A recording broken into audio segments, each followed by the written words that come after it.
तो बहुत बहुत स्वागत है आप सभी का मेरे YouTube चैनल पर। राहु देव राशि परिवर्तन करने जा रहे हैं 17 मार्च 2022 को और 30 नवंबर 2023 के लगभग राहु देव मेष राशि में और केतु देव तुला राशि में रहेंगे। और 17 मार्च को राहु देव वृष राशि से मेष राशि में आ जाएंगे और केतु देव वृश्चिक राशि से तुला राशि में आ जाएंगे। क्योंकि ये दोनों वक्र चलते हैं, हमेशा उल्टे चलते हैं, इसलिए ये हमेशा अपने से पिछली राशि में जाते हैं, अगली में नहीं जाते दूसरे ग्रहों की तरह। बहुत ही सरल शब्दों में एक बात अगर मैं आपको कहूं तो सबसे बड़ी बात या सबसे बड़ी समस्या राहु केतु के गोचर फल बताने में ये होती है कि राहु केतु की अपनी कोई राशि नहीं है, किसी भाव के ये रिप्रेजेंटेटिव नहीं होते। मतांतर से राहु की कन्या केतु की मीन मानी जाती है, लेकिन वहां भी मतांतर है। कुछ लोग किसी और राशि को राहु की मानते हैं, कुछ लोग किसी और राशि को केतु की मानते हैं, तो यहां भी कंट्रोवर्सी चलती है। तो तीन मत हो गए एक प्रकार से। खैर, मैं राहु केतु की राशि नहीं मानता, मेरा मत पहले मत के साथ है।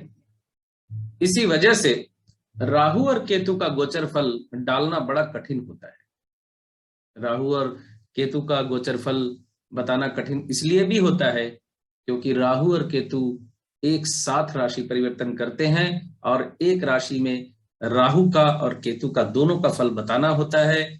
और अमूमन राहु शुभ फलदायी होता है अगर राशि में, तो केतु अशुभ फलदायी हो जाता है। बहुत कम ऐसा होता है कि राहु भी शुभ फल दे और केतु देव भी शुभ फल दे। जैसे उदाहरण के तौर पे अगर मैं कहूं कि राहु द्वादश में होगा तो अशुभ फल करेगा और केतु छठे भाव में बैठ के शुभ फल करेंगे। तो राहु और केतु दोनों एक साथ जब राशि परिवर्तन कर रहे हैं तो राहु शुभ फल करेगा, केतु अशुभ फल करेगा, या राहु अशुभ फल करेगा और केतु शुभ फल करेगा, ये दोनों एक साथ ही करेंगे। तो सबसे यक्ष प्रश्न यही हो जाता है कि फिर इस गोचर फल में जातक को फल कौन सा मिलेगा, केतु का मिलेगा या राहु का मिलेगा या दोनों का मिलेगा। तो यहां मैं कहूंगा कि फल तो दोनों का मिलता है, लेकिन किसी एक का फल थोड़ा ज्यादा मिलता है। जो लोग मुझे सालों से फॉलो कर रहे हैं वो जानते हैं इस सूत्र को कि किसका फल ज्यादा मिलता है। उस सूत्र को मैं यहां नहीं बताऊंगा, उस सूत्र को मैं यहां नहीं बताऊंगा। मैंने बहुत सूत्र बता दिए हैं YouTube पे। अब मैं कोई भी ज्योतिष का सूत्र बचाने से अपने आप को रोक रहा हूं, जानबूझ के रोक रहा हूं। राहु केतु के पिछले वीडियोस आप एक बार देख सकते हैं, जो 18 महीने पहले मैंने डाले थे। आपको पता चल जाएगा राहु या केतु में से कौन शुभ फल देगा या किसका फल ज्यादा मिलेगा। राहु को ज्योतिष में एक छाया ग्रह के रूप में जाना जाता है और राहु अपना शुभ तथा अशुभ फल बहुत तीव्रता से देता है। केतु के मामले में भी कमोबेश यही स्थिति है और उसका कारण यही है कि ट्रांजिट में दोनों एक साथ राशि बदलते हैं, 180 डिग्री पर आमने सामने होते हैं, इसलिए इसके फलों को पकड़ना कभी कभी बड़ा कठिन हो जाता है। काफी अनुभव की जरूरत होती है इनके फलों को समझने पकड़ने के लिए। जिस तरह शनि देव से डर लोगों के मन में बैठा हुआ है शनि देव के प्रति, राहु के प्रति, केतु के प्रति भी कमोबेश वैसा ही डर लोगों के मन में बैठा हुआ है। राहु को असत्यवादी, कपटी कहा जाता है, सदैव दूसरों की बुराई करने वाला, चुगली निंदा करने वाला, मुंहफट, बिना सोचे समझे बोलने वाला, परंपराओं की खिलाफत करने वाला राहु को कहा जाता है। हालांकि राहु को असुर होने के बावजूद देवता का पद प्राप्त है, क्योंकि राहु ने अमृत पान कर लिया था। इस वजह से राहु के अंदर कुछ शुभ लक्षण भी आ जाते हैं। कभी कभी कुंडली के अनुसार राहु शुभ फल भी दे देता है, लेकिन ये मान के चलिए राहु के 90% फल शुभ नहीं होते। राहु और केतु दोनों को नैऋत्य दिशा का स्वामित्व प्राप्त है। कई वास्तुशास्त्री यहां तर्क करते हैं कि राहु और केतु चूंकि हमेशा एक दूसरे के सामने होते हैं, 180 डिग्री पे होते हैं कुंडली में, इसलिए वास्तु के अनुसार भी राहु नैऋत्य कोण और केतु ईशान कोण के मालिक कहलाते हैं। लेकिन ऐसा नहीं है। राहु और केतु होरा कुंडली में एक ही राशि में पाए जाते हैं, तो स्थितियों के अनुसार राहु और केतु भी एक ही जगह के मालिक हो सकते हैं। राहु और केतु चूंकि एक ही अंग के दो भाग है, इसलिए राहु और केतु दोनों को नैऋत्य का स्वामी ही माना जाना चाहिए। अनुभव के अनुसार कहीं ना कहीं तो आपको एक मत पे आना पड़ेगा ना। हमेशा द्विमत पोषण करते रहेंगे तो कहां से फलादेश पे पहुंचेंगे या किसी कंक्लूजन पे पहुंचेंगे। क्योंकि राहु और केतु का फलादेश एक साथ ही बताना है हर राशि का, तो केतु के बारे में भी छोटी सी जानकारी आपको मैं यहाँ दे दूं। ज्योतिष में केतु को भी राहु की तरह ही छाया ग्रह ही कहा जाता है। दोनों के स्वभाव में अंतर भी है कुछ, जैसे राहु को पाप का कारक, लोभ और लालसा का कारक माना जाता है। केतु को मोक्ष का कारक माना जाता है, त्याग का कारक माना जाता है। अब केतु त्याग का कारक तो बनेगा ही, क्योंकि केतु के दृष्टि होती नहीं है, जिसे दिखेगा ही नहीं उसके अंदर लोभ लालसा कहां से पैदा होगी। और राहु के सिर्फ सर है, धड़ नहीं है, तो वो जो भी खाता है गर्दन के नीचे जाते ही पेट उसका है नहीं, इसलिए उसका पेट भरता नहीं है। इसलिए राहु से प्रभावित जातक की लालसा और लालच कभी कम नहीं होते, उसका पेट नहीं भरता। केतु के दृष्टि नहीं होती। मतांतर से केतु की दृष्टि भी बहुत लोग बताते हैं, लेकिन केतु की दृष्टि नहीं होती। मैं नहीं मानता और बहुत से लोग नहीं मानते। और गोचर में राहु भी 18 महीने एक राशि में रहते हैं और केतु भी 18 महीने ही एक राशि में रहते हैं। सिर्फ महादशा में ये मेल नहीं है। राहु की महादशा 18 वर्ष की होती है और केतु की महादशा 7 साल की होती है। ऐसा क्यों है, इसका कोई लॉजिक उत्तर किसी के पास नहीं। तो अब हम बात करेंगे कुंभ राशि के मित्रों के बारे में। कुंभ राशि के जातकों के लिए राहु केतु का ये गोचर क्या फल लेकर आ रहा है। 17 मार्च 2022 को राहु और केतु राशि परिवर्तन कर रहे हैं। राहु वृष राशि से मेष राशि में आएंगे और केतु वृश्चिक राशि से तुला राशि में आएंगे, और 30 नवंबर 2023 तक राहु केतु यथावत मेष और तुला राशि में बने रहेंगे। तो कुंभ राशि के जातकों के लिए राहु देव होंगे तृतीय भाव में। तृतीय भाव में राहु देव आर्थिक लाभ, धन लाभ और पराक्रम वृद्धि का योग बनाते हैं। और नवम भाव में केतु देव का विचरण पाप, वृद्धि, लोगों की विरोधिता और मतांतर से नवम भाव में केतु स्पिरिचुअल गेन यानी आध्यात्मिक उन्नति भी करवाता है। तो मैं अक्सर कहता हूं राहु और केतु का फलादेश बड़ा कठिन होता है, क्योंकि दोनों एक ही साथ राशि परिवर्तन करते हैं और इन दोनों में से कुछ कुछ राशियों में राहु अच्छा फल कर रहा होता है, केतु बुरा फल दे रहे होते हैं, और कुछ में केतु देव अच्छा फल कर रहे होते हैं तो राहु देव बुरा फल देने को तत्पर रहते हैं।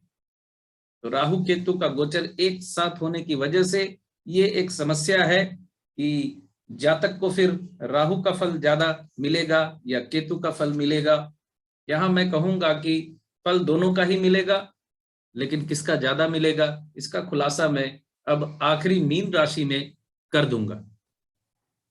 अगर आपने मेरे पिछले वीडियो देखने की जहमत नहीं उठाई है तो, हालांकि 18 महीने पहले राहु केतु का गोचर जो मैंने डाला था उसमें ये बात मैंने खुल के बताई थी कि कौन से ग्रह का फल आपको ज्यादा मिलेगा, राहु का या केतु का, और कैसे मिलता है वो फल।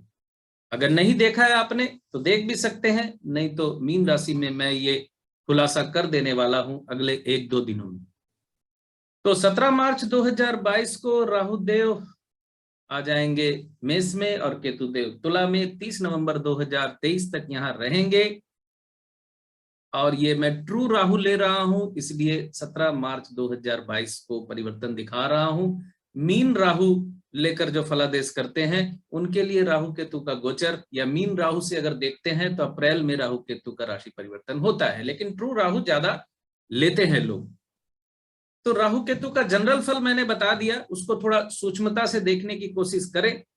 तो राहु देव का तीसरे भाव में विचरण शुरुआत में 17 मार्च से लेकर जुलाई 2022 तक, मार्च अप्रैल में धन लाभ, सेविंग्स में वृद्धि, और अप्रैल मई में वासस्थान में परिवर्तन, नए योगा योग, व्यवसाय से धन लाभ, अप्रैल मई में जमीन जायदाद मकान संबंधी मामले में इन्वेस्टमेंट, और जून जुलाई में प्रेम संबंधों में सफलता, दाम्पत्य जीवन में प्रेम की वृद्धि के योग बनते हैं।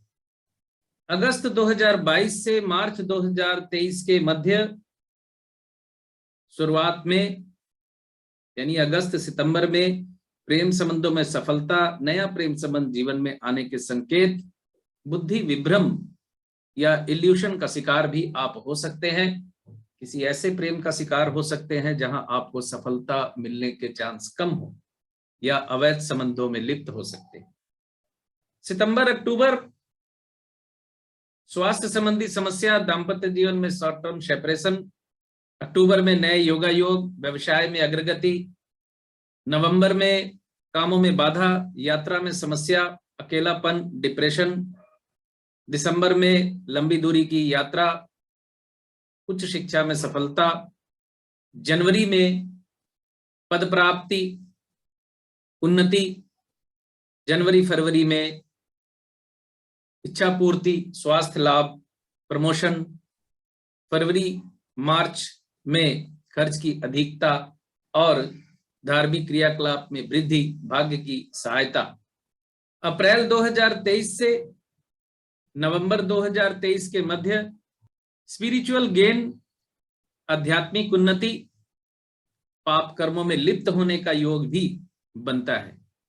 केतु के फल को अगर सूक्ष्मता से समझने की कोशिश करें तो मार्च 2022 से अप्रैल 2022 धन प्राप्ति, सफलता, उच्च शिक्षा में सफलता, स्वास्थ्य लाभ।